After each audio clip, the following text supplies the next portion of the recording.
O Senhor esteja convosco. Ele está no meio de nós. Proclamação do Evangelho de Jesus Cristo segundo Lucas. Glória a vós, Senhor. Naquele tempo, Jesus contou-lhes uma parábola. Olhai a figueira e todas as árvores. Quando vedes que elas estão dando brotos, logo sabeis que o verão está perto. Vós também, quando virdes acontecer essas coisas, ficais sabendo que o reino de Deus está perto.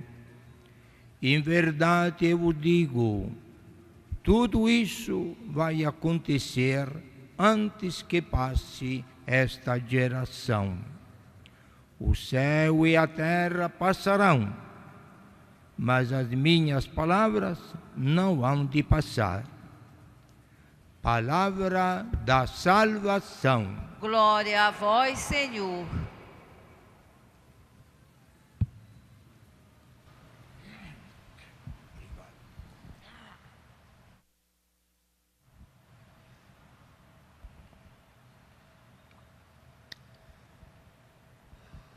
No catecismo nosso católico há uma definição que nós nem sempre gravamos, que deixa um pouco de lado, que diz assim,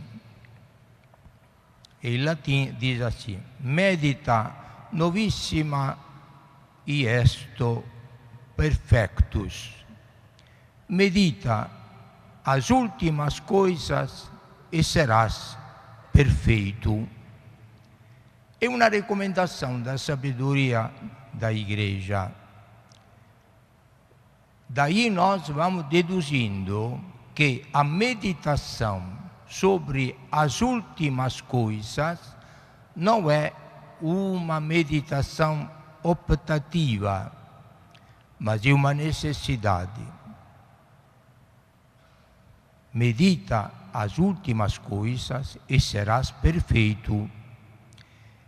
E Jesus recomendou: sejais perfeitos como o Pai que está no céu. Porque Jesus é vida e Ele quer que a gente progressivamente vai crescendo na vida espiritual, como a gente cresce fisicamente, cresce intelectualmente, cresce até finanziariamente, se a providência nos ajuda, mas deve crescer sobretudo espiritualmente, porque a espiritualidade é uma vida mais do que a vida física, porque a vida física é alimentada pelo ar, alimentação, mas a vida espiritual é alimentada pelo Espírito Santo, que Jesus nos comunica. Então nós temos esta obrigação de crescer, cada vez mais caminhando com Jesus para nos preparar a ficarem prontos lá na casa do Pai e ganhar a vida eterna. Quais são estas últimas coisas? O catecismo diz que são 4. Morte, o juízo, praticamente o julgamento final, o inferno e o paraíso. Existem estas 4 coisas. Sobre a primeira, acho que ninguém é tão doido que não reconhece que vai morrer, não é? Adianta. Todo mundo sabe disto. Ninguém duvida. A segunda, o julgamento. Bom, nós somos cristãos. Nós acreditamos na existência de Deus, que é nosso Criador, e acreditamos que depois desta vida teremos o julgamento particular, individual. E no fim do mundo haverá o julgamento universal di che o Apocalipse nos fala abundantissimamente. Depois do julgamento, como a primeira leitura hoje nos lembrou, vai ser lido o livro da vida. Quem estiver escrito neste livro da vida passa para a vida eterna. Quem não estiver escrito neste livro da vida, aí diz o texto de hoje até que a morte e a morte eterna foram jogadas no lago de fogo. E Deus mandou o anjo acorrentar o príncipe deste lugar, a antiga serpente, que se chamou também o diabo, se chamou Satanás, e o acorrentou e lacrou o abismo onde Deus o jogou. Parece coisas lendárias, parece coisa para assustar as crianças, mas são coisas bíblicas. E a Bíblia é a palavra de Deus. Só que Deus às vezes nos fala de coisas que não são corriqueiras no nosso meio. A morte, sim, repito, ninguém tem dúvida, e nos acompanha todos os santos dias. Mas o que está além da morte, nós podemos ler e acreditar, ou podemos também não aceitar, porque ainda não experimentamos. Então, caríssimos irmãos, no fim do ano litúrgico, hoje é o último dia, amanhã, últimas horas, com meio-dia já começa a liturgia do Advento, novo ano 2017. Mas até amanhã de manhã, última missa de 8h30, haverá a liturgia ainda deste período de 2016, que fala das últimas coisas. Meus caríssimos irmãos, as imagens que o Apocalipse nos apresenta, é bem que a gente lembra de vez em quando. A liturgia é a linguagem do Espírito Santo. O Espírito Santo é amor e alegria da Santíssima Trindade. O Espírito Santo quer que, na lembrança destas últimas coisas, que podem ser aterrizadoras, como por exemplo a morte e o inferno, esta lembrança nos ajude a vivenciar agora o aspecto positivo da nossa vida cristã, para que o nosso nome nunca seja cancelado do livro da vida. E na hora da nossa morte, tenhamos a alegria de experimentar que a morte nossa de cristãos não foi morte que para nós significa destruição, corrupção, o fim, mas para nós cristãos a morte não existe mais. Por quê? Porque Jesus matou a morte com a sua morte.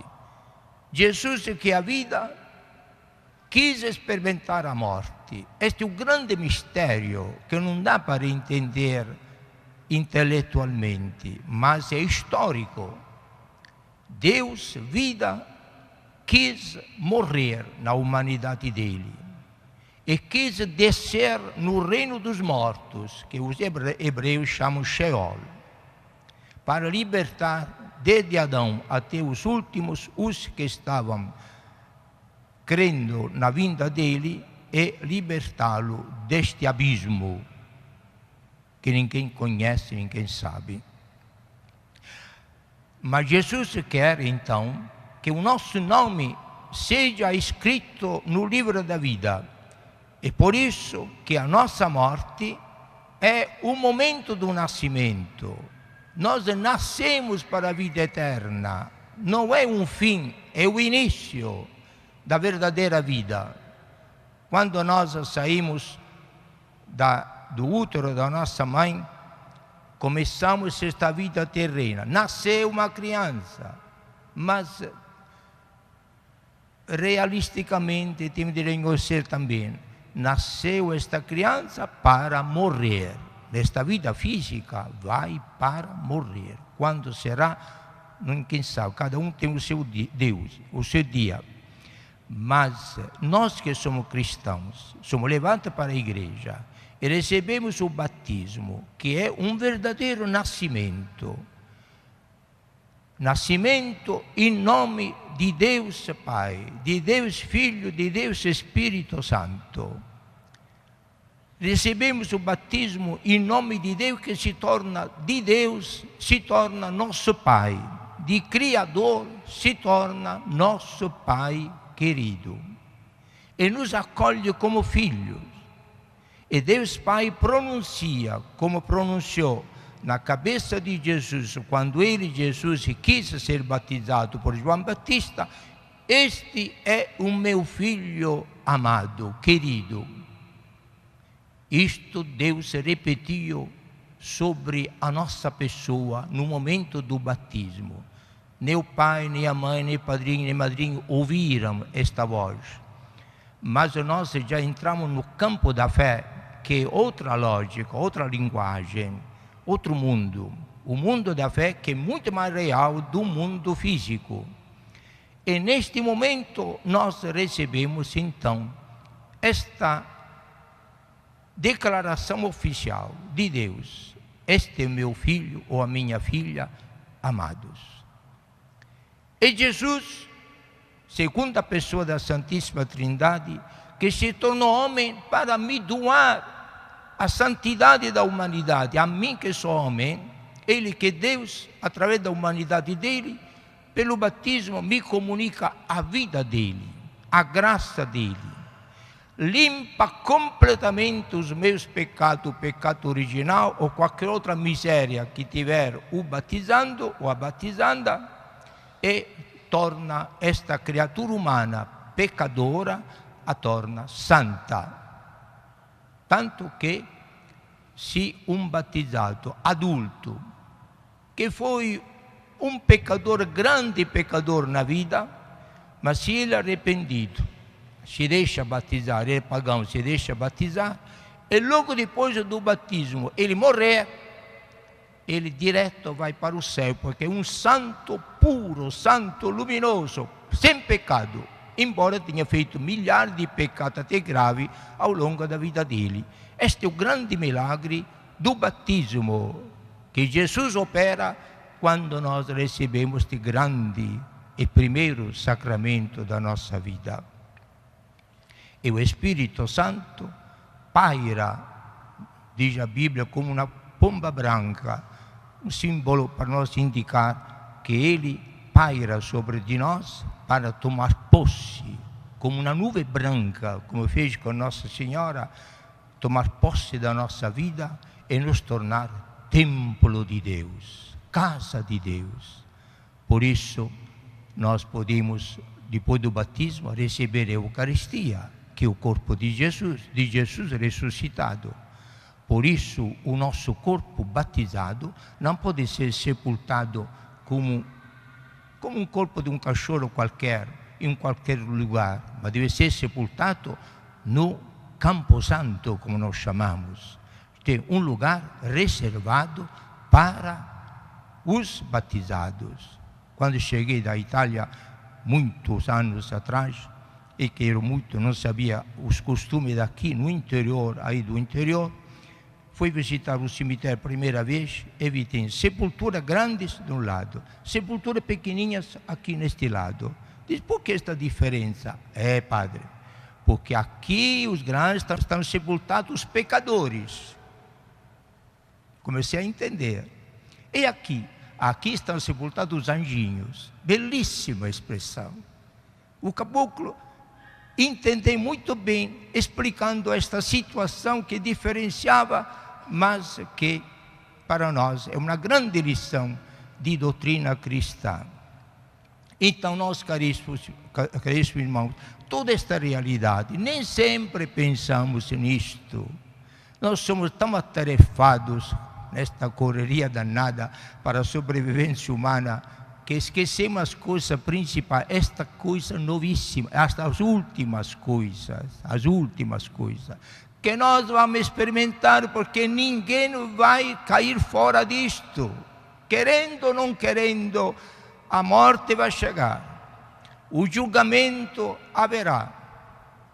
Agora, não gostaria que acontecesse a terceira coisa, o inferno, Deus me livre, que é aquele abismo, lago de fogo, em que o anjo foi acorrentar o dragão, o serpente antigo, diabo e Satanás, como disse a primeira leitura de hoje, e Deus lacrou este abismo. Daí ele não vai nunca mais molestar os que vão para a quarta dimensão, que é o paraíso, o céu, a casa de Deus.